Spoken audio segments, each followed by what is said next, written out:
کورد و خۆڕاگری لە پێناو نیشتیمان کەلێنووس سینەی لوسی بۆ پێنووسی پرخرۆشی شاعیرێک واڵایە کەلێنووس سینەی لوسی بۆ پێنووسی پرخرۆشی شاعیرێک واڵایە ئاخۆ تکەی ئارەقەی لاوێکی ماندووی بێحەسانەوەی کووردا یا فرمێسکی دایکێکی ڕۆڵە لە دەستداوی دڵپەڕمەکۆی دەردا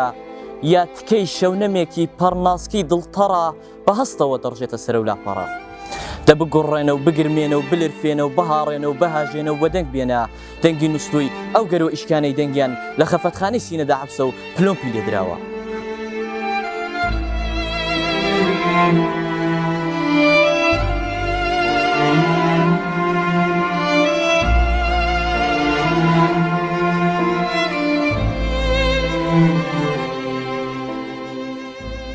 دەبڕژێنە ڕێژنەی نەموو چەند بنێرە بۆ ساردەپەرێزی ئەو دڵانەی بۆ تاقەزارێک ئاوی ساوی دای و باوی لاوێکی وناوی لە خوێن گەوزاوی کوردیان بەسەر بێخ و پەنجی هەڵنەپڕژاوە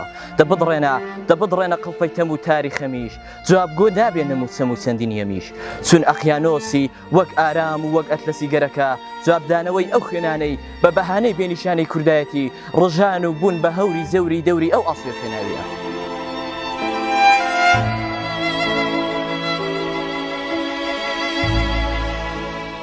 دەبپرسە لە قەندیل و ڕەندۆڵە و هەڵگور بۆچی لە کاتی ساماڵ و خۆشیشە سۆزە و هاشی سینگیان نابڕێتەوە دەبپرسە بۆچی بە قرسوتینی گەرمای هاوینیش لاشەی سپی بەفرێن لەسەر ناسێتەوە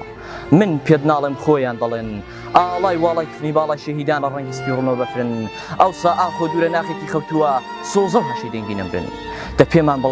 دە پێمان بڵێ سەر و شینگێڕی هاواڵانی بێشێنتان ئەی بۆ سەوزە خڕووداپاڵی داوێنتان تا هەوێنی ڕاتبەکێنی هەست بزوێنی یەک نزژێنی بنێتە نێو دەستان و پێت بڵێ پەیغامی پێیە دوای مردنی چاوەڕێیە بە خوێنی سووری پێن دەڵێ تش دەبێت لەو خاکە هەڵێ نەک تەنها من سەدانی تر وەک کەڵپەی پڕتینی ئاگر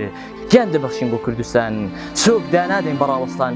گولەی بەسنگ دەگرینەوە کۆڵەکەی زوڵم دەبڕێن